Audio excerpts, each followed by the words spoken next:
Hey guys, welcome back to my channel. It's your girl Denise Nicole. Thank you for tuning into today's video. If you are a returning subscriber, welcome back. If you are a new subscriber, welcome. Thank you for clicking on this video, to view it, to watch it. So today's video is going to actually be part 2 of part 1 of my series, Starting From Scratch. So if you watched part 1, then you know that part 2 was coming. So if you haven't seen part 1, go watch part 1, so that way that you know that what is about to be said in this video, you can kind of pick up where I left off. Feel me? Okay. So today I'm going to be talking about my experience inside of the shelter. So April 8th of 2023, me and my kids and my sister were evicted from our apartments, and we had to move into a shelter.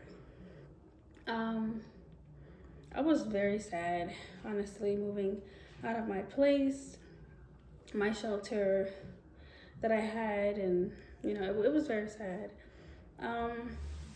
However, that chapter was done, so I had no choice but to just move forward with what I had to do. And I just played the cards that I was dealt with, and that was my end of the road of living at that apartment, and I had to leave, obviously. So we left. We packed all of our stuff, everything that we could possibly think of fitting inside of bags. I think I had 2 or 3 suitcases with me, and my daughter's table, and it was a couple of things that I was able to bring along with me because we had a big enough room that they gave us. They gave us a huge room. But I'm sorry, excuse me if you hear my son. He's in the other room watching TV, drinking his bottle, so he's probably a little excited. He has a lot of energy now. He'll be one soon. And like I said, we packed all that we could pack at the time, and squeezed everything that we could inside of an Uber. That day we actually had to order like 3 Ubers because of the amount of things that we had amongst all of our stuff, my kids' stuff, my sister's stuff. We needed a big van, a big truck. So we had to order a couple of Ubers that day just to get what we needed, and it was actually so frustrating. But we eventually got the right car. The right person actually picked up the trip, and we finally packed all of our stuff. And he was so kind. He even helped us pack everything up and basically put everything in there himself. And while we just stood by, and he kind of strategized, like, we're going to put this in next and that in next, so that way that it made room and space. But he was a very, very nice man, and we really appreciated him for all that he did. He was a very kind man. So we pull up to the shelter, and we're nervous because we don't really know what to expect. I'm honestly scared because I've never been in that position before, and I don't know. For me, it was just kind of I can't believe that I was in this situation. Of course, I didn't beat myself up too much, but like I said before in the last video, that I was obviously taking accountability for my mistakes and the things that I did and the part that I played, and it was just a lot, and my emotions were all over the place. But the welcome staff, they were nice, and they were happy to have seen us, and they welcomed us with open arms. And like I said, for me, my emotions were all over the place because it was hard moving all of my stuff out of this man's truck and into the shelter, and with my toddler, my 2-year-old at the time, and my 2-month-old infant baby. It was a lot, as you can imagine. I don't know if anybody that subscribed to my page at all has been in the shelter, but it was a lot of ups and downs, a lot of crying, a lot of joy. It was a bunch of things that I felt emotionally. So we walk in, and We're obviously immediately greeted by the staff. We actually had to ring the doorbell to get in. So it was very secure. We walk in, it was so nice and it looked so big, and it gave really home vibes. I thought that maybe walking in, because from what I hear, when I think of shelter, I think like a, if you ever seen the movie Pursuit of Happiness, that's exactly what I thought the experience was about to be. So I literally thought that we were supposed to be going to be like all of us together, everybody that lived there on bunk beds and stuff like that. But that wasn't the case at all, thankfully. I think I would have cried. I would have cried if it wasn't like organized like how it was. It was so organized, and I couldn't be more thankful for the fact that like we had our own space. But I'll get to that point. I'll get there. So we walk in and they're saying, hey, you know, everything will be okay. And my case manager greeted me. Actually, it was her first day too. So like it was her first day on the job. I guess she was just meeting people and things of that nature. But her first day was our first day, oddly enough. And she was a very sweet lady. For the most part, very stern lady, and I really did adore that about her. I appreciated that about her. I like women that are about their bag, about, you know, big with themselves and like take care of themselves. They always have themselves put together. They talk well and well versed in anything and willing to learn more in life, out of life, whatever brings their way, whatever comes their way, basically is what I'm trying to say. She was a very smart woman. And right away, we had to walk in and wash our clothes. We had to wash and dry all of our clothes pretty much. So that's where they let us first. You know, when the man finished helping us unpack our bags, that's what we did. We unpacked our bags and then we went off into the washer and dryers area of the house, or of the building, really. We washed our clothes, and while we did that, I had to obviously wash the clothes and dry them and stuff like that. So the case manager actually washed my son, and I had sat him on the counter, like him in his car seat on the counter with her. She was like, "I'll watch him." I'm like, "Okay." So at the time I was breastfeeding, so he had all of the milk that he needed, and at the time, and it didn't take long, but when he was that small, he was the sweetest little baby. He's still the sweetest little baby, but he's the sweetest little baby. He was amazing. He is amazing. I love him so much. He's so cute. Anywho, yeah, he's so sweet. But he was so good for her that day. He was so good for her. I think we pulled up at the place around, like, I want to say 3 o'clock. We pulled up to the shelter around 3 o'clock, and dinner was every day at 6. So we had like big dinners all the time. There was always somebody cooking something good. All of the kitchen staff, all of the staff in general, that would oversee the house, except for one person, was Black. So like all of the food was good. I always felt like it was made with love, and I met really, really kind souls there, and I was so grateful for that. But so we washed our clothes the first day that we got there, and then they took us up to our rooms. We walk in, and the room is so big, it's kind of crazy. It fits how many beds? 1, 2, 3, 4 beds in the room. Like, it was that big, and we needed a big enough space because it was a bunch of us. They also had a playpen inside of the bed, so that way, if I wanted to put my son inside of the playpen to sleep, I could. But I was never a mom to like sleep without her kids. Like, I don't roll over my kids. I don't heavy sleep or anything in general.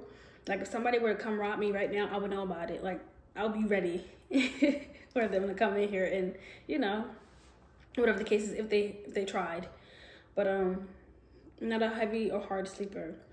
So both of my children slept with me. We co-slept all the time. Like, I had bassinets for them, but we co-slept all the time, and I just feel like that's better for me. So that way I'm not like hopping up every 2 hours, 3 hours, 4 hours, 5 hours, hopping up out of my bed and running to the room.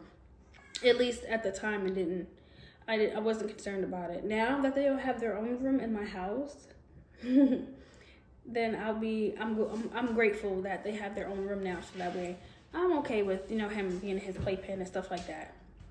But back then, I like, when they're that little, I like to co-sleep with them. But yeah, so we see our room. We see that it's big and it's nice, and we had our own little bathroom inside of the room. The only thing that we had to go outside for is showers and baths, whatever the case is. I wasn't putting my child in no bath. We always took showers, like really quick, something really quick, nothing too crazy. But like I said before, it was very clean, very big. I barely seen a bug or anything like that. Like, it was so clean. It was a really nice facility that we were able to, that had an opening. Like, it was amazing. Me, my sister, and my kids were all in the same room, and they let us room together and stuff like that. We all came together as a family. It was hard though, trying to figure out who would get the funding at the time. Like, remember, like I said, if you watched episode 1, I told you that I reached out to a resource that was gonna give me the funding, but I ended up not being able to get the funding because I didn't get the $140 that I needed to get my ex off the lease.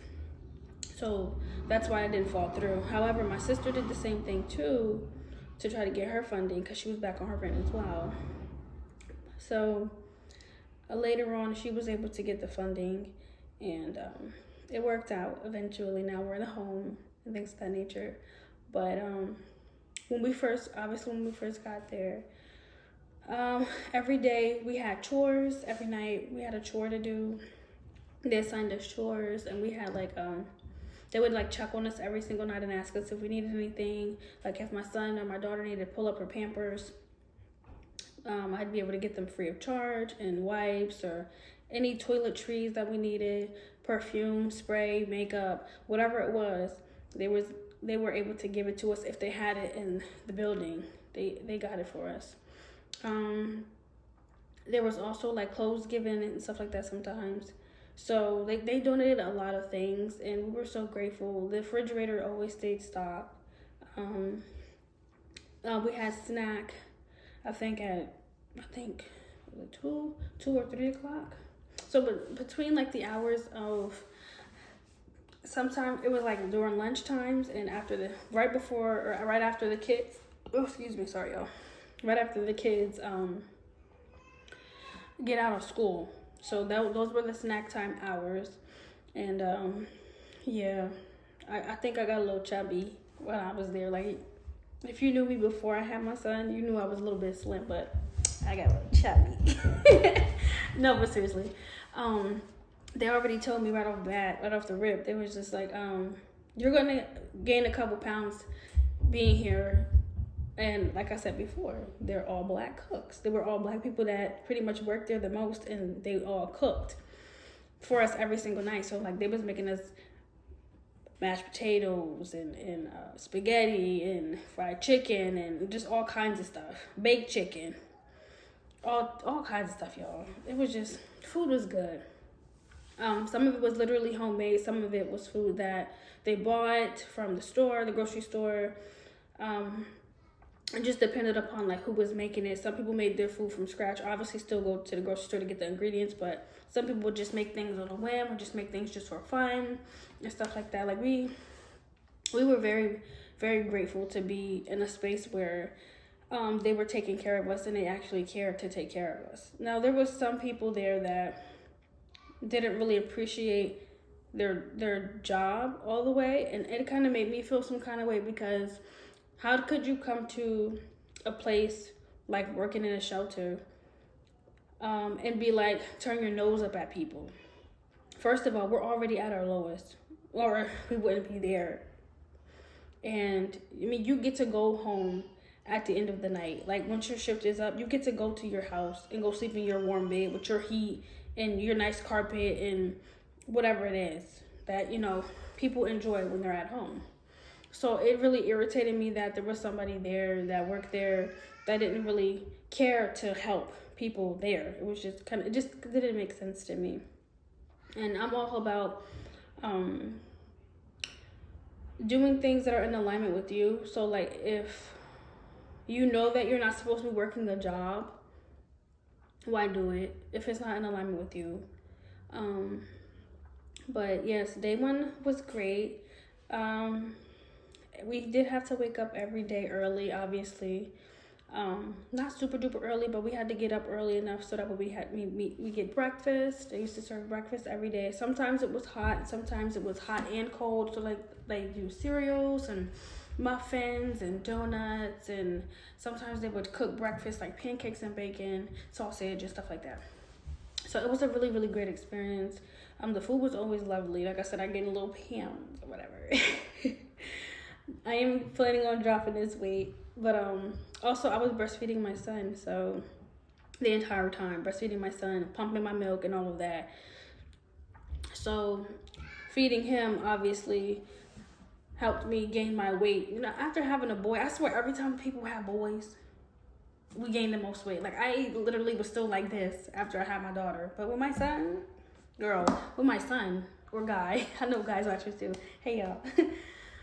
After I had my son, I was like this, and then like 2 weeks later, I like blew up a little bit. I was like, what?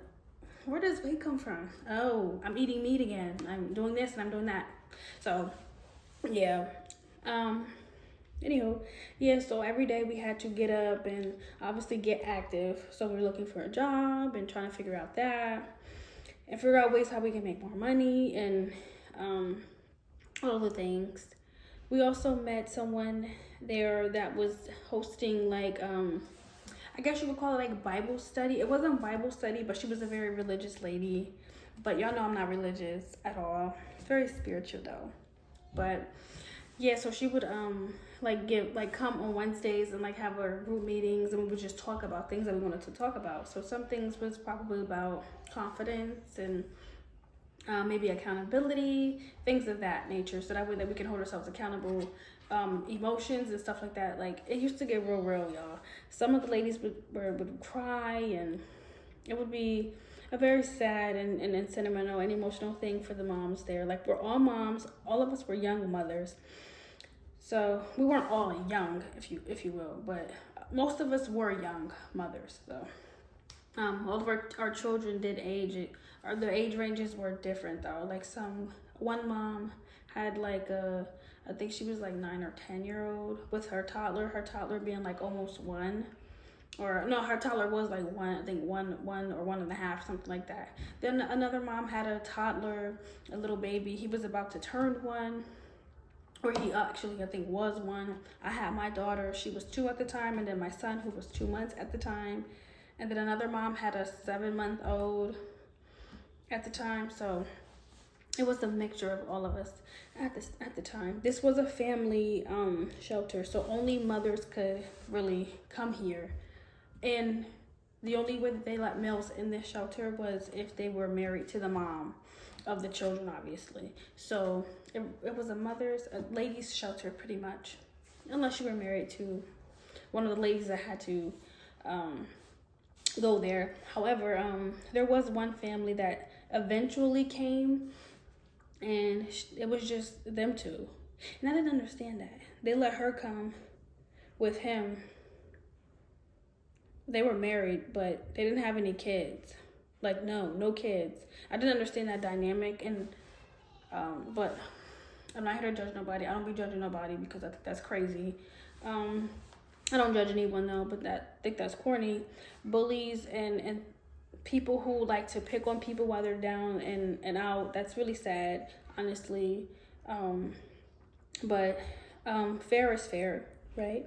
So I believe in fair. But yeah, I don't like people who are mean to people for no reason. I really did at the time meet a lot of good people. I don't recommend being put in a position like that, obviously. Like I said in my last video, I'm very independent, always have been, always will be. So for me to have gone and hit rock bottom at the time, it really did something to my spirit, and it touched me in a way where I know to like not ever rely on anybody else. I know that probably sounds crazy, because a lot of people in this world do rely on other humans, and eventually, if you're a mom like me or a woman like me, you are eventually going to want a partner to help you in the future, to rely on and things of that such, or vice versa. The man, finding a partner and he wants a lady to, help him out or whatever the case is. But for me, I don't see that being a top priority for me right now. I do want like-minded, like friends and individuals I can connect with. So if any of you are out there, hey, I would love for us to have a chat in the comments section below. But regardless of that, the stay was amazing. I was happy that we was able to have clean clothes, and I think every week we had like our day, like each family had their day to wash their clothes.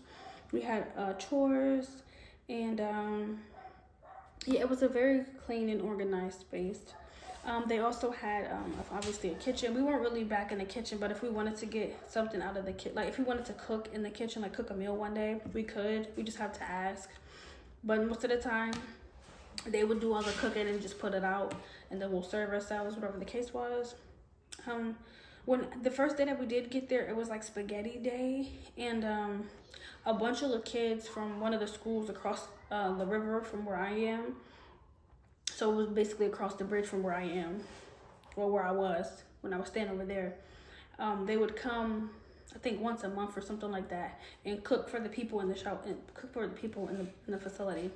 So it was a bunch of white kids coming and cooking and stuff like that, and they really did. They did a little thing with the spaghetti. Now I don't be eating everybody's cooking, but they did a little thing, and they had garlic bread, and it was pretty good, and they were really sweet. And some of the girls would play games with my daughter. They would invite us to play games with them, and it was cool. Like I said, I enjoyed it. I enjoyed the time that I spent there. I always reflect and think back, like I never want to be in that space ever again in my life. So I pray to God that I'm never in that space, and I ask Spirit every single day that I'll never be that low again. And I'm always wake up grateful for everything that I have now and the things that I'll have in the future. Like these are my affirmations that I'm saying and prayers that I'm praying and everything else. So every day I try to write down something that I'm grateful for every day that I wake up. I'm always talking to Spirit and talking to God, and just, it could have been way worse, right? So I'm just grateful that I was able to do all of this and get out with my babies and be able to just be more independent, just be back independent again. Like, and that's what's going on here now. Like, I'm still getting my feet wet, and I'm still building my stuff back up, and trying to build my savings account back up, and that is a progress to be made. So that is the goal I am going to achieve, obviously, all of 2025. So I'm excited. I know that this summer is going to be great for all of us. I'm so happy that I can come on these social media platforms and share my journey and share my story. And I'm super excited for what this channel is about to bring. I'm super excited to continue this series starting from scratch, because literally when I tell y'all, and I'm telling y'all, I had nothing. And I'm building myself back up to have it all. So I'm so grateful and so happy for the opportunities that I've had thus far, and things to come in the future. I'm grateful for you guys and everybody that comments on my videos, everybody that likes my videos, everybody that just interacts with me, every genuine soul and spirit that I connect with and come across. I'm so grateful for y'all. I want to eventually in the future, near future, or now, nearer, whatever, far, whatever, to be able to always connect with great souls. I'm really excited to help everyone, and I hope my story and my journey helps somebody. And if anybody needs any advice or any help or something, I make affirmations, so cards. So if you ever need some of those, just let me know. but I'm really big about positivity and womanhood and fairness and blackness and mental health. Like I'm just, yeah. I'm here for anybody if they need me. If you guys need me for advice or anything else like that. But I literally was at my lowest, and every day is going to be trial and error. You know, having children, if you have children, it's every day is an experience. Every day is not going to be the same as the last. And, you know, you just really got to stay on your P's and Q's, stay on your toes. But the most common thing I would say to everybody and to all parents is please, please, please take care of yourselves. Because if you are not okay, those kids are not okay. So you must put yourself number one. You must put yourself as a priority. You must put yourself first. I know it may sound cliche. That's why I hesitated to say, should I say that? But I said it. It does sound cliche, like put yourself first and da, da, da. But you have to realize if you're not healthy and well for these babies, then those babies are not healthy and well. And we don't want any bad things to happen. So take care of you, nurture you, nourish you, love you. Okay, so I don't much feel. But thank you guys for watching this beautiful, beautiful video. I hope that you guys can have a good night. I'll be posting this today, obviously, so look forward to seeing me tomorrow. I'm excited. I will be posting every single day, like I said, my starting from scratch journey. If you're excited to go along this road with me, then tap in, subscribe, turn those post notifications on so you know when so you're notified when I post a video. And I'll see you guys in the next one.